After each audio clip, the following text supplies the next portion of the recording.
En ocasiones, existen objetos que quedan impregnados de una energía siniestra innegable, ya sea por el acto mismo de la muerte cercana a ellos, confinando así al espíritu o la energía de algo o alguien dentro de ellos, y en otras ocasiones, son objetos creados desde un principio con la mera finalidad de provocar daños y atraer la desgracia.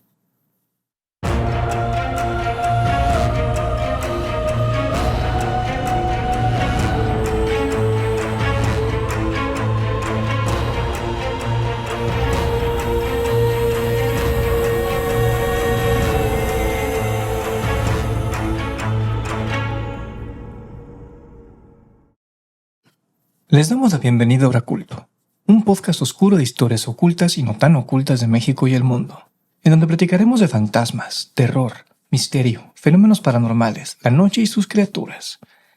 Yo soy Rodrigo García Morelos y junto con Paola Treviño Todd viajaremos a tierras embrujadas y descubriremos los secretos del terror mismo. Así es. Podríamos contarles historias en donde hasta la palabra más ligera desgarraría su alma y dejaría helada su sangre joven. Pero claro, para todo esto, primero deben dejarnos entrar. Bienvenidos a Oraculto. Bienvenidos.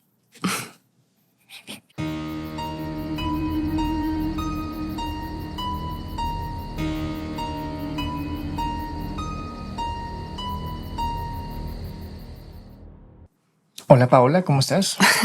Hola Rom, muy bien, ¿y tú? Bien, contento. Ya hoy es nuestro cuarto episodio. Ya sé, cuarto episodio. Ya pasó un mes. Ya es un mes. Empezamos hace un mes. Es que no se siente, pero sí. Wow. Sí, ya pues. Bueno, sí. no se siente porque pasa el tiempo, pero qué bárbaro, rapidísimo. Bueno, sí lo siento en la espalda, no es por nada. O sea, la verdad sí, mi espalda sí me ha hecho saber que llevo como pretzel humano, así todo. Echa bolita en la computadora. Investigando las cosas para los episodios, pero ya pasó un mes. Cuarto episodio. Buenísimo. ¿Y de qué nos vas a platicar? ¿De qué es este episodio? Cuéntales. A ver, hoy les traemos un tema muy interesante acerca de objetos malditos. Los objetos malditos más interesantes de la historia, que son famosos porque han dejado atrás mucha desgracia y muchas cosas malas. Me imagino.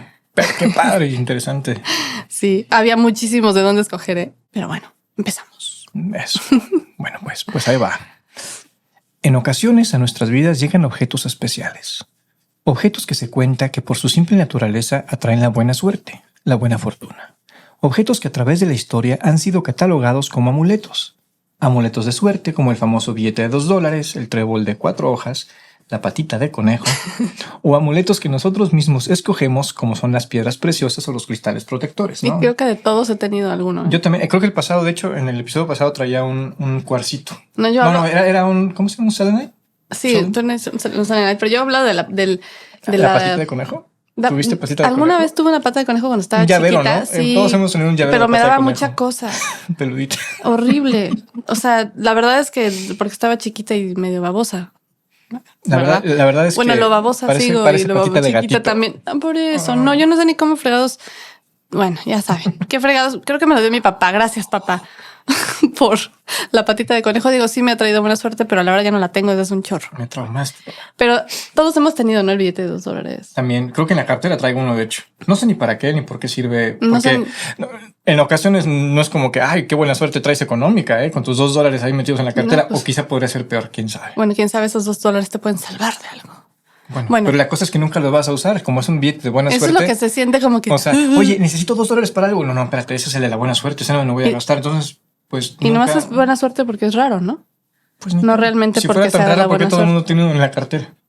Yo no sé si todo el mundo tenga uno en la cartera. Oigan, si ustedes tienen un billete de $2 en la cartera, déjenos saber. Pero hay tiendas de esas típicas tiendas así donde vas y compras tu billete de $2. ¿Por qué me estás popping the bubbles así? Ok, gracias. ¿Es en serio? Sí. Tú puedes comprar un billete de $2 en las tiendas, te lo venden en el mercado. Pero bueno, no importa. Oye, qué tristeza. Voy a ir a tirar mi billetito de $2. Bueno, ya sí. Déjamelo aquí. Ok. Pero en ocasiones especiales y muy diferentes, llegan a nuestra vida otro tipo de objetos. Artículos inanimados que, muy al contrario de los anteriores, son portadores de la mala suerte, ya que podrían traer consigo una maldición. Objetos malditos.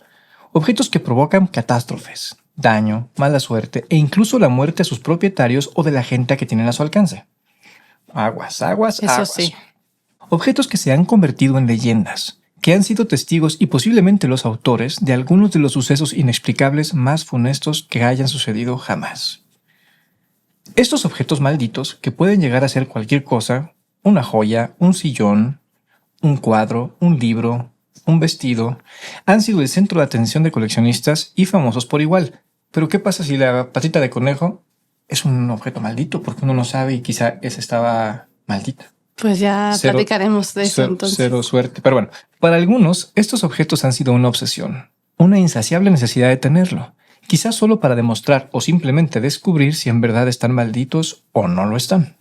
Pero para otros, el simple hecho de hablar de ellos es tan aterrador que se sienten atraer la mala suerte y la maldición misma que los posee. Sí. Pero bueno, empecemos con la maldición de... El cuadro del niño que llora. El cuadro del niño que llora. Órale. Este estuvo muy interesante, por cierto. Está muy interesante. Ahí les va. Durante muchos años, a este cuadro se le vincula con muchos desastres y tragedias. Y es que su autor, Bruno Amadio, un artista italiano de Venecia que nació en 1911 y quien fue conocido posteriormente por su seudónimo Giovanni Bragolin, o el pintor maldito, se le atribuye la característica de haber creado una pintura maldita dentro de una serie de 27 retratos conocidos como los niños llorones. Al parecer, Amadio fue movilizado como soldado en el ejército italiano durante la Segunda Guerra Mundial, y durante esa época vio el sufrimiento de los niños en las diversas aldeas y ciudades en las que estuvo, acto que marcó la sensibilidad del artista y posteriormente de forma significativa su obra. Pero no fue sino hasta dentro de la década de los 80s en que empezaron a suceder muchas tragedias ligadas a esta pintura, o a estas pinturas. Las primeras tragedias fueron informadas en el Reino Unido y publicadas en el diario The Sun, quien en septiembre de 1985 publicó la historia de Ron y May Hall, un matrimonio de Rotherham, Inglaterra, quien tuvo el infortunio de ver cómo su casa se incendiaba por completo, excepto su copia del cuadro del niño que llora, que aparte quedó intacta, y la pareja culpó al cuadro del incendio. Alan Wilkinson, un oficial de bomberos de la época, alimentó, sin intención alguna, la historia de la maldición. Este hombre señaló a la prensa que no era la primera vez que le tocaba ser testigo de un incendio en donde lo único que se salvaba de las llamas era una reproducción del cuadro. O sea, ya había visto varios incendios de con ese mismo cuadro involucrado. Como 50, según él. Okay. Entonces, obviamente, le cuentas eso a la prensa y, pues, ¿qué crees? Sin embargo, Wilkinson descartó cualquier conexión con lo sobrenatural, aunque afirmó que ninguno de los bomberos tenía permitido tener una copia de este cuadro en su casa. Imagínate. Por si las dudas. No. Aún así, no podía explicar cómo los cuadros habían sobrevivido al fuego, pero la mujer de Wilkinson tenía su propia teoría. Cito: siempre digo que son las lágrimas las que apagan el fuego. El periódico británico The Sun aprovechó la situación para publicar la noticia junto con una curiosa frase que acompañaba la imagen del cuadro que decía así: lágrimas de miedo. El retrato que los bomberos dicen está maldito. Asimismo, hacía hincapié de que en los últimos meses se habían vendido más de 50,000 reproducciones del cuadro en las sucursales de los grandes almacenes británicos, especialmente en las zonas de la clase trabajadora del norte de Inglaterra. Y la histeria se propagó como el fuego. Dora Mann, una lectora del diario, afirmó que su casa se quemó solo 6 meses después de comprar el cuadro, diciendo: todos mis cuadros fueron destruidos excepto el del niño que llora. Pero si ya sabían, perdón, pero si esto ya era famoso de que, ¿para qué lo siguen comprando? No, ya lo tenían. Wow. O sea, no sabían hasta que vieron la nota en el diario. Y la señora Rose Farrington de Preston escribió una carta publicada por el mismo The Sun que decía lo siguiente: desde que lo compré en 1959, mis 3 hijos y mi marido han muerto. A menudo me he preguntado si tenía una maldición. Bueno, el cuadro o algo definitivamente una maldición. ¿O usted qué cree? Sí. Bueno. Y así, más y más historias de incendios que tenían una explicación lógica accidentes de cocina, un cigarro descuidado, aparatos electrodomésticos defectuosos, etc., tenían todas algo en común. Las copias del cuadro del niño que llora, que aparte eran encontradas intactas, mientras que todo lo de alrededor estaba hecho pomada. Se cuenta que, frustrado por su fama como artista, Amadio hizo un pacto con el diablo para que sus pinturas tuvieran éxito y que a partir de ese entonces realizó la serie de 27 pinturas en la que aparecen los niños llorando, pero que uno de esos cuadros fue hecho para un niño que vivía en un orfanato, mismo que posteriormente se incendió con el niño adentro, y desde entonces se cree que su alma habita en ese retrato. Entonces, ¿es el alma del niño quien está haunting el cuadro o es el pacto del demonio el que lo hizo maldito y se venden, ayuda a venderse, pero los mata el diablo? Así son las maldiciones, no hay que cuestionarlas. No, yo nomás quiero ahondar en el asunto. Quiero entender cómo está funcionando esto. No sé. Sí, para saber si le tengo miedo al demonio o al niño. Pues a los dos. Ok. Bueno, o a nada. Ya sabrán. Ok. Durante los meses siguientes, varios periódicos publicaron artículos sobre incendios de casas cuyos propietarios habían tenido el cuadro, y los psíquicos de la época anunciaron que el espíritu maligno de un niño estaba atrapado en la pintura y que buscaba vengarse. El pánico claramente se desató. Pues sí. Bueno. El chiste es que la creencia de la maldición de la pintura estaba tan extendida que el mismo The Sun organizó quemas masivas de los cuadros enviados por sus lectores, un 31 de octubre, en Halloween. Ándale. Años después, el actor, escritor y comediante británico Steve Punt, en un programa de la BBC, llevó a cabo varias pruebas de este cuadro en el Building Research Establishment, en donde llegó a la conclusión de que las reproducciones fueron tratadas con un barniz ignífugo, un barniz resistente al fuego, y en donde al quemarse primero la cuerda que colgaba el cuadro de la pared, hacía que éste se cayera al suelo boca abajo y lo protegía del fuego. Ok, eso tiene un poco más de sentido. Bueno. Pero esa vez que The Sun organizó la quema masiva de las piezas, por extraño que esto parezca, ninguna de las piezas sobrevivió el fuego. Pues no porque nos estaban cayendo y cayendo boca abajo, sino las han de haber puesto todas ahí, unas Obvio, encima de otras. Sí, eran como 2,000 o más que quemaron así en una big fire. Okay. Pero como ninguna sobrevivió el fuego, o sea, sí se quemaron ese día, The Sun dijo que la quema de Halloween había roto la maldición del niño que llora, porque fue en Halloween. Ustedes saben que es Halloween. Claro, ok. Wow. Lo cierto es que cuando esta pintura en particular se comercializó en diferentes países como en Latinoamérica, las historias empezaron a resurgir y ya no nada más se hablaba de incendios, sino que también se hablaba que el cuadro, por su maldición, traía la mala suerte y miles de otras cosas malas. Ya no nada más quemaban. No, ya era mala suerte, o sea, ya.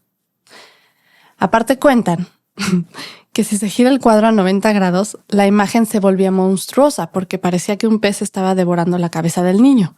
Claramente ya la busqué, ya la volteé.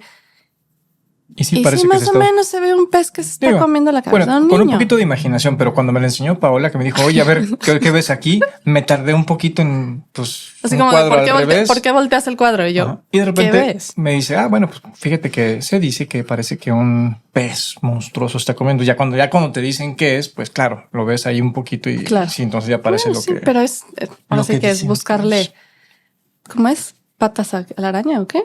No, pues la araña tiene patas, entonces no sé, no va el dicho, ¿no? Bueno, mejor no sé. Bueno, por eso no lo quise decir completo. En una de esas. Y todavía se cuenta que en determinadas fechas, si uno se para enfrente del niño llorón, puede hacer un pacto con el diablo y que éste te mira fijamente a los ojos. Hoy en día, aún quedan esos cuadros en circulación y todavía son muchos los que aseguran que en sus hogares suceden cosas extrañas. Lo bueno es que pues a mí ni me gustan.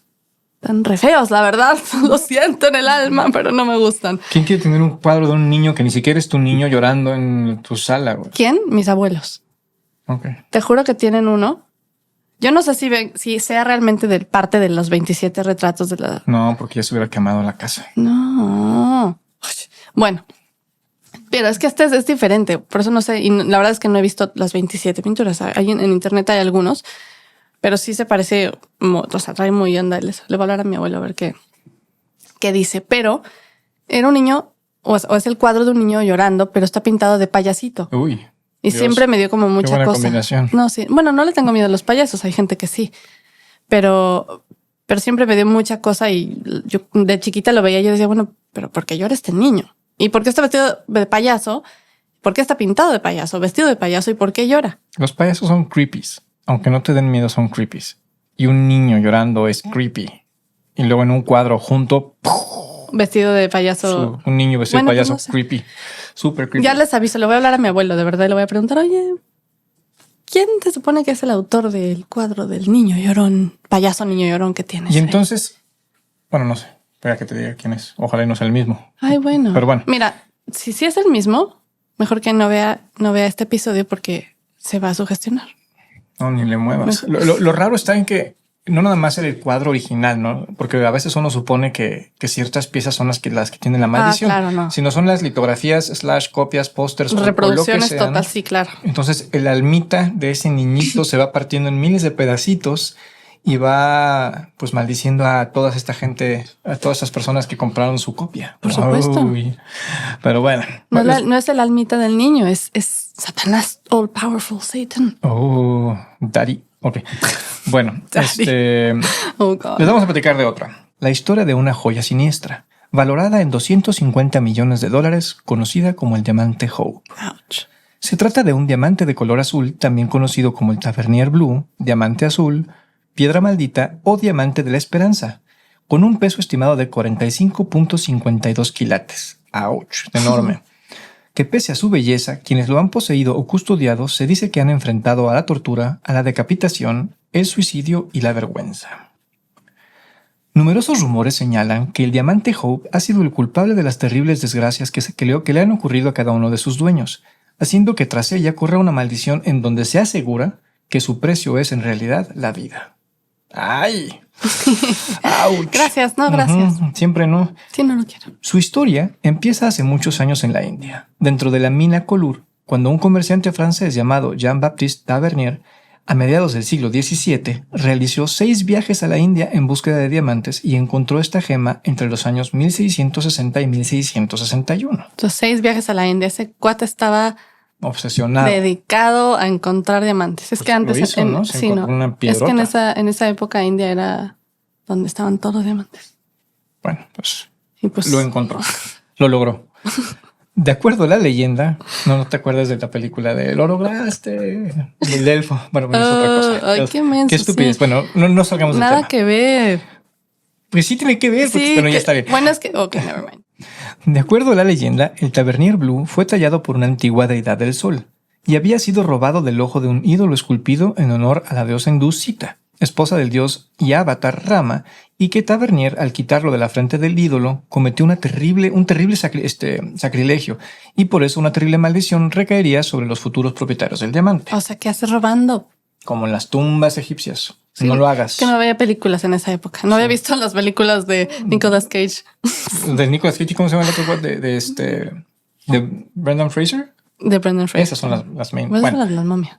Pues también no son maldiciones, seguramente. Bueno, en 1668, Tavernier vendió la piedra al rey Luis XIV de Francia, junto con más de 1000 diamantes, y el joyero de la corte real lo cortó para originar una nueva piedra. Dicho diamante comenzó a ser conocido como el diamante azul de la corona, y durante algunas ceremonias el rey solía portarlo en un lazo para el cuello donde estaba incrustado en oro. O sea, un collar, básicamente. Un collar. Un lazo para el cuello. Un lazo para el cuello. Okay, un collar. Me da un lazo para el cuello. En 1715, durante la visita del embajador de Persia, el rey de Francia le mostró el diamante para que viera que el objeto no podía hacerle ningún mal.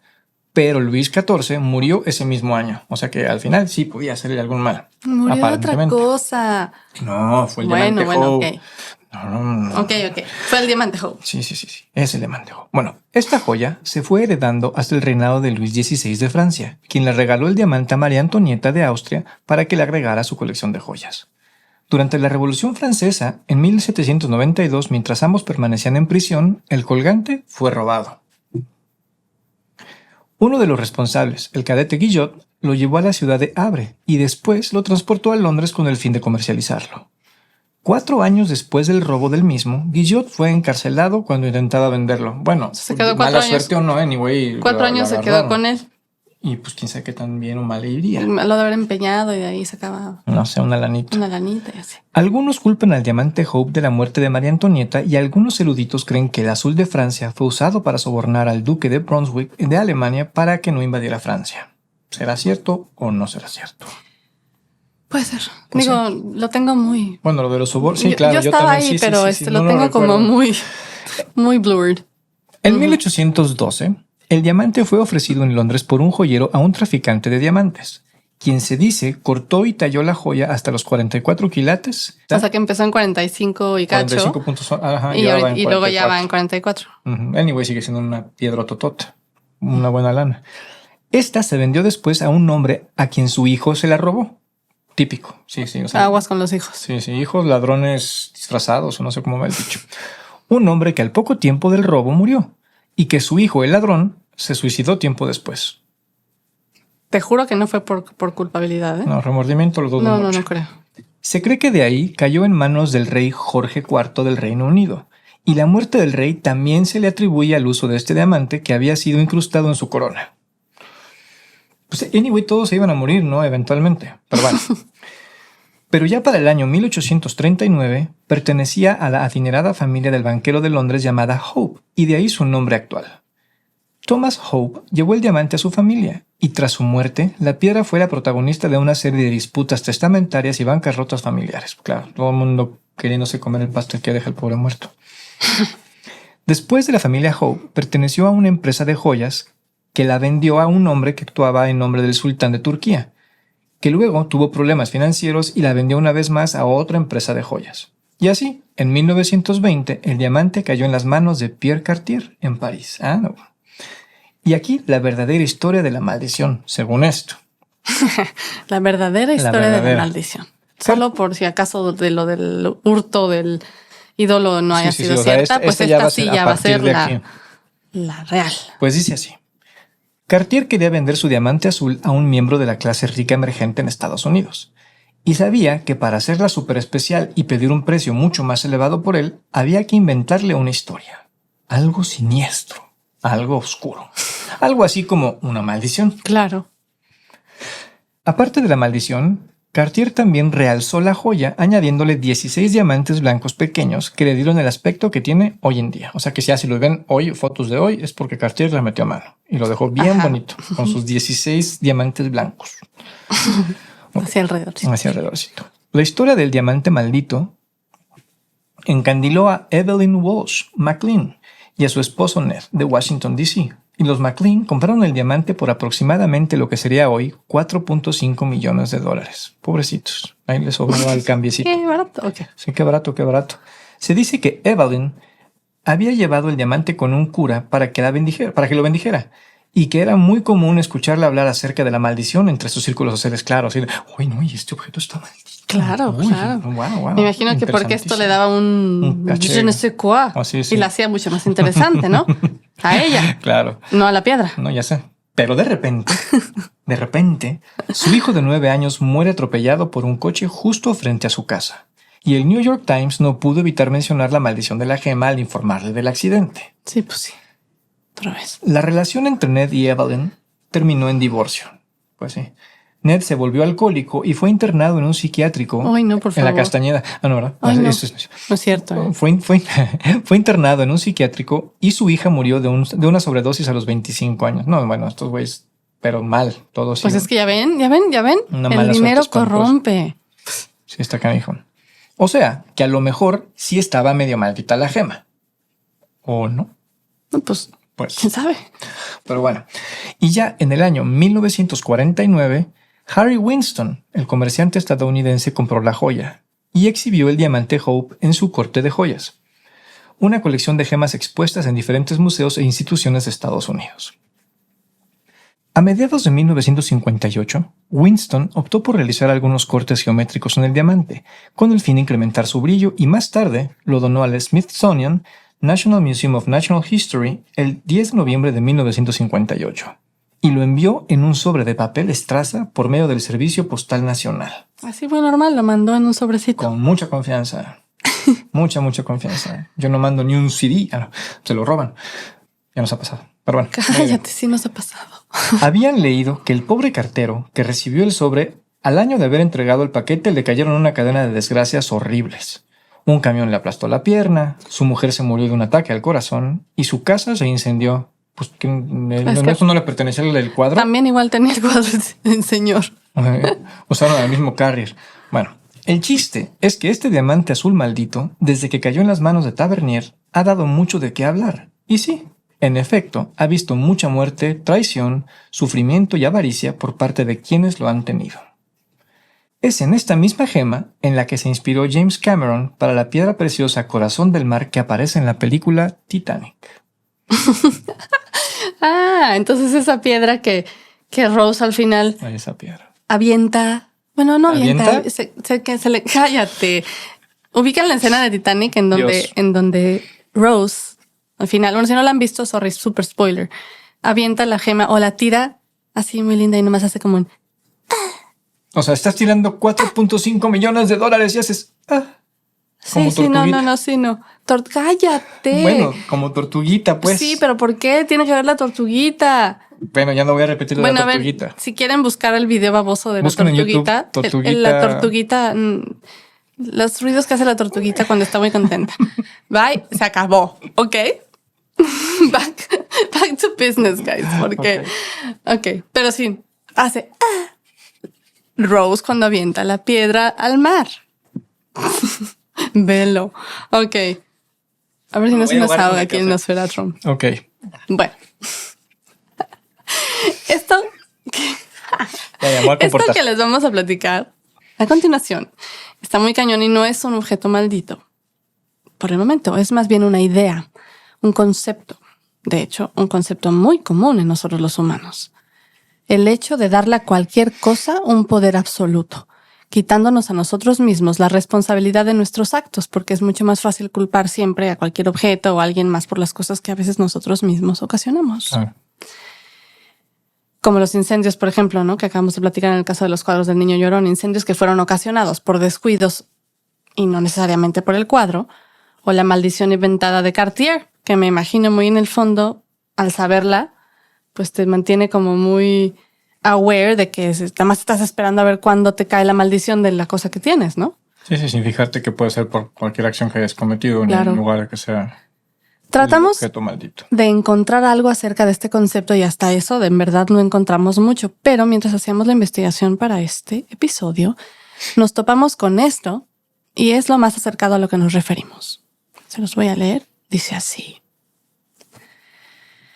El ser humano, desde el principio de los tiempos, ha tenido la necesidad de encontrarle el significado a la vida y de saber el origen de todo, generando a su vez el concepto del poder impersonal. Esta es la palabra clave, el concepto del poder impersonal.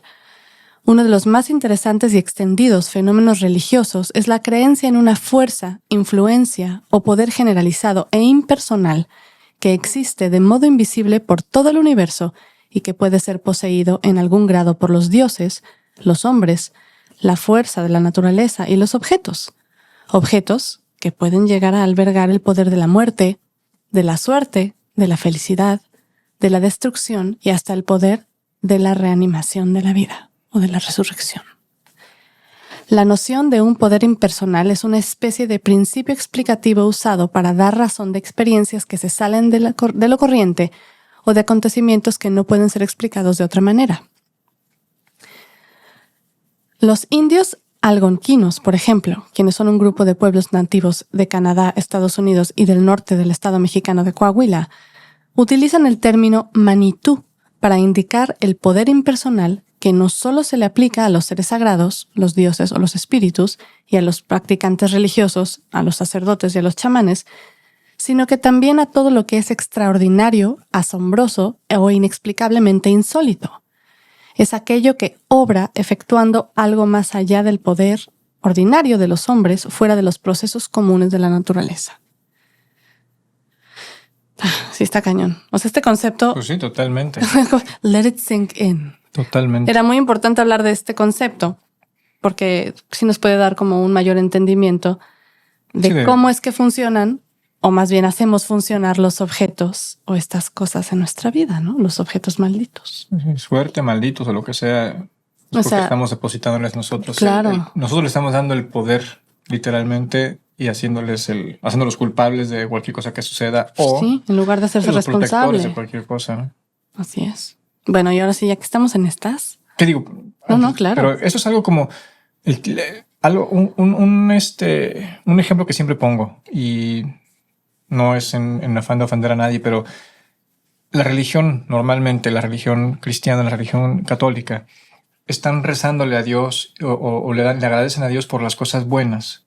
Pero cuando algo sale mal, pues es porque algo hiciste mal o el diablo o lo que sea. Pero en ningún momento si te fue bien, es porque te portaste bien, porque hiciste bien, porque trabajaste bien, porque básicamente te rompiste la madre para que las cosas salieran como tienen que ser. Porque ni siquiera el éxito le es otorgado a uno normalmente dentro de estas religiones. Se dice porque Dios te ayudó, porque Dios está ahí, porque ya estaba escrito, ¿no? Entonces, pues sí está canijo que el humano desde principios de los tiempos esté otorgándole ese poder a cosas externas en lugar de uno asumir su responsabilidad. O el poder mismo, ¿no? Sí, el poder del uno mismo. Yo lo logré por cualquier cosa, o fue mi error, y aceptar. Y quizá la humanidad sería un poco, o no un poco, sería mucho mejor. O sea, me imagino que, por ejemplo, si no estudiaste para el examen nada, pero rezaste como loco en la mañana y te fuiste así al examen, vas a pasarlo. Dudo mucho que lo pases, ¿estás de acuerdo? Y entonces también en parte ese es el empezar a culpar a Dios, ¿no? Hay gente que también es, oye, te pedí y no me diste. Sí, oye, pero tú qué hiciste al respecto, ¿no? Ya ve el niño, oye, Diosito, por favor, ayúdame a pasar el examen. Y una voz inexistente diciéndole, pero estudiaste, güey. No, y luego reprueba el examen y dice, ya no creo en Dios. No me ayudó a pasar el examen. Ayúdate que Dios te ayudará. O sea, tampoco tanta la violencia, no manchen. Bueno, continuamos con los objetos malditos. Sí. Y está buenísimo. Me gusta. Pero bueno, se llama el sillón del diablo. Una silla del siglo XVI, aparentemente normal, aunque sí era una novedad para esa época, de brazos desmontables, hecha de madera de nogal, que tenía el respaldo y el asiento de cuero decorados con motivos florales. Una silla que perteneció a Andrés Proesa, un joven médico que llegó a Valladolid para estudiar con Alonso Rodríguez de Guevara, el primer médico en abrir una cátedra de anatomía en España, y que se dice raptaba niños y los descuartizaba para poder realizar sus estudios de anatomía en casa. Again, qué light. Se empezó a correr el rumor de que Andrés tenía un pacto satánico con el diablo, del que procedían sus conocimientos de anatomía, pues se contaba que a través de esta silla Andrés podía comunicarse con Satanás. También se decía que quien se sentara en ella, o bien adquiría todos los conocimientos científicos del mundo, o moría al cabo de 2 o 3 días. El chiste es que el mismo año en que llegó Andrés a Valladolid, un niño de 9 años desapareció justo en la zona de la calle Esgueva, que es la calle en la que él había rentado una casa. Los vecinos, que podían oír llantos desgarradores y gritos provenientes del sótano de esa casa, y que además decían que podían ver cómo salía agua ensangrentada por el desagüe de aquella vivienda, lo denunciaron a las autoridades, quienes acudieron a la denuncia ciudadana y entraron por la fuerza a la casa de Andrés. Y ahí lo que encontraron fue totalmente desgarrador. En el sótano encontraron una mesa de madera con el cuerpo descuartizado del niño desaparecido, y junto a este también había órganos humanos dispersos y alguno que otro cadáver de perro y de gato diseccionado. Entre lágrimas, Andrés confesó que tenía un pacto con el diablo, que se le había aparecido a través de la silla que estaba en su escritorio, que cuando se sentaba en ella entraba en un trance y solamente podía escribir textos macabros o relatos detallados de cómo realizarle una autopsia a una persona viva. Decía que llevando a la práctica los dictados del diablo, el propio Satanás le concedería toda la sabiduría del mundo de la medicina. Pero, y siempre hay un pero, que únicamente un médico titulado se podía sentar en el sillón, ya que si cualquier otra persona se sentaba en ella, moría al cabo de 2 o 3 días. Por un tiempo, esta silla del diablo estuvo en el edificio de la Universidad de Valladolid Y mientras estuvo ahí se cuenta que un conserje durante el siglo XIX, sin conocer la historia, me imagino que porque de haber estado cansado, vete a saber, se sentó en ella y apareció muerto al cabo de 3 días. Y que lo mismo pasó tiempo después con otro conserje que también apareció muerto a los 2 o 3 días de haberse sentado en ella. Hoy, esa silla del diablo, o sillón del diablo, se encuentra en la sala 14 del Museo Provincial de Valladolid, pero mientras estuvo en la sala de la universidad, después de los accidentes, la silla estuvo colgada boca abajo para que nadie se pudiera sentar más en ella. Más vale prevenir que lamentar. Y no vaya a ser que también adquieras todos los conocimientos, ¿no? De la medicina. Bueno, de la medicina. Pero bueno, tenía que ser un médico Sí, titulado. un médico titulado. O sea que si no estudiaste, no, ni te sientes. Exacto, ni se te ocurre acercarte. Este objeto maldito nos pareció importante mencionarlo. 1, porque no lo conocíamos. Y 2, porque es el perfecto ejemplo de lo que hablábamos hace un momentito, ¿no? Del concepto del poder impersonal. Claro. Un caso en donde Andrés mataba porque él quería matar para experimentar y aprender más, y en donde es más fácil echarle la culpa a Satanás que asumir la responsabilidad de sus actos. Entonces, claro, ese es el poder impersonal. El Satanás diablo me hizo dijo. hacerlo, ¿no? Claro. Claro, no. Que es pequeño paréntesis, no tiene mucho que ver, pero tiene mucho que ver. Es muy estúpido, pero para los que ya vieron la serie de Lucifer, en uno de los capítulos de la primera temporada, creo que en el 6, 7, por ahí, está Lucifer platicando con el psicólogo o la psicóloga, y la psicóloga lo hace enojar y él se enoja y dice, pero es que o sea, ¿por qué siempre me echan la culpa de todos los actos malos? Yo no soy el que hace las cosas. Yo nunca he obligado a nadie a hacer las cosas malas. Yo nomás les ofrezco cosas, pero nunca los obligo a hacer. La maldad está en cada uno. Por supuesto. Y aunque es una serie de televisión, es la realidad. No, 100%. La maldad está en cada uno y eso es el poder impersonal. Esto lo tengo porque Dios me lo dio. Esto lo tengo porque Satanás me lo dio. Esto lo hago porque whatever. Sí, todas esas pues logias o conjuntos de personas rezándole a cosas como para obtener más poder y al final de cuentas les funciona o les semifunciona, ¿no? Porque llegan y me dicen, mira, tú móchate con 1 millón, tú móchate con 1 millón y se lo vamos a dar a este. Y luego cuando llega alguien nuevo empiezan a suceder cosas así y entonces pues se hacen... Pues, ¿y tú cómo sabes? No tengo ni idea. Bueno. Bueno, cerramos con otro objeto maldito, el jarrón basano. Ese también está padrísimo. Bueno, es como una leyenda. Es más bien una leyenda. Una historia muy interesante que aún hoy se cuenta en Italia, pero a modo de leyenda, ya que no se sabe bien el paradero del dicho jarrón hasta el momento. Así que dejémoslo así, en leyenda. Leyenda, pues. Se cuenta que el jarrón basano fue un hermoso jarrón de plata que le fue regalado a una joven días antes de su boda. Una boda que nunca se celebró, ya que la novia amaneció muerta, tirada en el suelo, sosteniendo fuertemente el jarrón de plata entre sus manos. O sea que la fiesta en lugar de boda se volvió funeral. Uh-huh. La familia de Nápoles, Italia, heredó dicho jarrón y junto con él su terrible maldición. Cada familiar que poseía este jarrón, al poco tiempo después moría. Así, este jarrón se iba pasando de mano en mano, de familiar en familiar, hasta que ya nadie quería tenerlo. Entonces la familia decidió enterrarlo para que nadie lo encontrara. Exacto, ahí si tienen algún jarroncito maldito, ni me lo regalen. Me lo regalan. Pero en 1988, un hombre excavando los alrededores de su patio encontró accidentalmente el jarrón, junto con una nota de advertencia que decía lo siguiente: ten cuidado, este jarrón trae la muerte. Pero el hombre, en lugar de volver a enterrarlo, decidió venderlo en una casa de subastas. El jarrón fue comprado por un farmacéutico que murió 3 meses después. Luego lo compró un cirujano de 37 años y él murió 2 meses más tarde. El siguiente en adquirirlo murió 2 meses después y el último propietario murió al mes. O sea que todos entre 1, 2, 3... Sí, o sea, maybe llegas al cuarto mes. En menos de 6 meses ya había cambiado 4 veces de propietario y a los 4 se los echó. Según algunos periódicos italianos, la policía confiscó el jarrón y lo encerró en una caja de plomo en un lugar... lo enterró en una caja de plomo en un lugar desconocido para que nadie lo volviera a encontrar. Me imagino que se lo encerró en una caja de plomo para enterrarlo. Estabas bien. Bueno, me confundí, pero todo bien. Y bueno, casi todas las leyendas vienen cargadas de verdad. Y en este caso, pues no se sabe si el jarrón existió o no. Pero si tú hubieras desenterrado una caja con un jarrón y una nota diciendo no lo abras porque esto puede traer una maldición, ¿te lo llevas o no? ¿Tú qué haces? ¿Qué hago?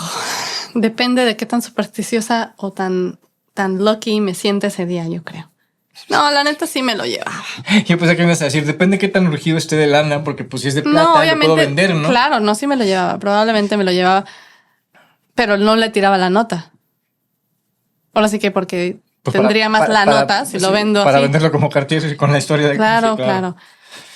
No, Oye, no es mala idea, ¿eh? creemos un Cualquier objeto burrada maldito. y luego le metemos ahí una nota. Chucu, chucu, chucu. Ujú, ujú. Bueno, no, pero sí, ¿tú qué lo hubieras vendido? No, ¿O te lo sí, no, quedabas? yo me lo quedaba. Probablemente Yo me lo quedaba para poner lo que dices, quizá con la nota o lo que sea por Ay, ahí. no, Mira, no. Yo sí lo vendía y ahí soy averiguaba. poseedor de un objeto maldito. Wow. Wow. Y bueno, y luego ya lo ponemos en la tumba. Era poseedor Pues no de un sé, objeto era maldito. poseedor. Bueno, no se sabe, no se sabe. Probablemente conociéndome, si sí lo hubiera encontrado, hubiera buscado de dónde salió, de quién era, quién lo tuvo. Pero pues está ¿verdad? difícil encontrar con el paradero, porque aparte no creo que vaya a ser una pieza única. O maybe era una pieza única. No, pero ya hubiera visto así de quién vivía aquí antes, bla, bla, bla, bla. O sea, O a menos que estuviera, ya sabes, ¿no? Como antes, las piezas antiguas que sí traían una especie de un grabado o algo. Quizás sí, entonces se puede dar con toda la historia por ahí. pero se supone que pues es leyenda, ¿no? Si hay en internet una foto, pero realmente no. Pero si es leyenda, no puede ser la foto. En internet hay una foto de ese jarrón y totalmente está como muy borrosa. O sea, no se sabe si es eso o no. Y como que no entra con las características de lo que se supone cuando decían que era un jarrón de plata. Entonces podría no ser ni siquiera así. Pero ya sabes, ¿cómo va a haber una foto de ese jarrón? Ahorita. Siempre. Después ¿en qué año fue esto? No me acuerdo. Sí, bueno, en 1988 lo encontré. Bueno, puede ser. No había fecha. En esa época no ya está pudo haber nombrado. encontrado de quién era y todo eso. No es tampoco tan. O sea, no está tan viejo. Bueno, anyway, internet no había. No había internet en 1988. Pues no para los plebeyos. Entonces, Bueno, así es. hoy por hoy, incluso con los avances de la ciencia y la tecnología, no se ha podido comprobar, pero tampoco negar la existencia de estos poderes, de estas energías negativas, de estos maleficios, y de cómo es que realmente pudieran afectar la vida del ser humano. Pero, cuando una persona naturalmente crédula y supersticiosa se ha topado con o se ha hecho de un objeto maldito, cuando su vida aparentemente perfecta empieza a desmoronarse por completo, ya sea por problemas de salud que aparecieron de repente, por algún suceso extraño, algo raro, algo que solamente puede ser explicado con una maldición. Obviamente, hay que ver qué objeto nuevo ha llegado a casa. Claro. Y hay que echarle la culpa a esa. Lógica aplastante. Lógica aplastante, 100%. Pues sí, es que lo que te digo, depende de qué tan supersticioso seas. Naturalmente crédula y supersticiosa. Te llega una cosa y obviamente es que la mente, es la mente que está ahí. Y es así, porque si no eres naturalmente crédulo o supersticioso, y te claro. llega un verdaderamente objeto maldito. Y ni sabes. No sabes, igual pasan cosas y la maldición cae encima, pero esa persona nunca estará pensando que es una maldición. Claro, nunca se lo va a atribuir al objeto. Va a decir, pues me fue esto mal, está punto. mal, ¿no? Exactamente. Espero, bueno. Bueno, chicos, eso es todo por hoy. Ojalá hayan disfrutado este episodio que a nosotros nos encantó. Y bueno, pregunta. ¿Ustedes tienen o alguno de sus familiares tienen o conocen de estos o ya conocían estos objetos malditos? ¿Alguno de ustedes tiene en sus casas algún objeto maldito? Sí. Que nos puedan comentar. ¿Alguien tiene algún objeto maldito? Ustedes a lo mejor tienen el cuadro del niño llorón, así como mi abuelo, que no le voy a contar. Bueno, le voy a preguntar primero quién lo hizo, a ver si parece. Si es reproducción, probablemente no tenga ya nada. ¿Quién sabe? Bueno, no sé, le voy a Típico que es un preguntar. original. Probablemente. Pero bueno, si fuera ese pintor, no le voy a decir nada, porque siento que como es crédulo, como es supersticioso y creyente, es lo peor que le puedes hacer a alguien. O sea, lo peor que le puedes hacer a alguien es decirle algo que por su propia mente va a crear todavía más historias, porque eso sí. No, y bueno, de por sí que los últimos años para todo el mundo han sido, pues no de muy buena suerte. Imagínate que ahorita le sueltas una noticia a alguien supersticioso así y automáticamente van a decir, fue el cuadro. Yo no soy supersticiosa, pero tampoco me cuenten que cualquier burrada, porque en una de esas me lo creo. Bueno, sí, no. O sea, depende de qué tan seguros están ustedes de muchas cosas. De ahí depende el poder jugar con la mente de los demás.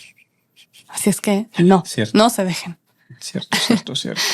Nos despedimos entonces de este episodio número 4 de Oraculto, no sin antes agradecerle a Rafa de Tenebris Literae por habernos ayudado con material de información para este episodio. Gracias, Rafa. Recuerden que pueden encontrarnos como Oraculto en Instagram y en todas las redes sociales. Aparte de que también, si es que son ustedes los que están viendo el video aquí en YouTube, pues no sean así, denle subscribe a la campanita. Subscribe y a la campanita y de las notificaciones para que les avise de todo el contenido nuevo que subamos. Y si son ustedes los que están escuchándolo en los podcasts, todas las apps de podcast, también tenemos video en YouTube y viceversa. O sea, les gusta ver video, también estamos en YouTube. Les gusta nada más escucharlo, estamos en todas las apps de podcast, en Spotify, en todo. Apple. Así es que Apple, Google, etc. A mí me encuentran como Noctámbula en todas las redes sociales, Noctámbula con H al final. Y a mí como Nosferat Rom en todas las redes sociales. Y bueno, pues les agradecemos mucho el habernos visto o escuchado. Nos vemos la próxima semana y por favor cuídense mucho. Bye. Bye bye.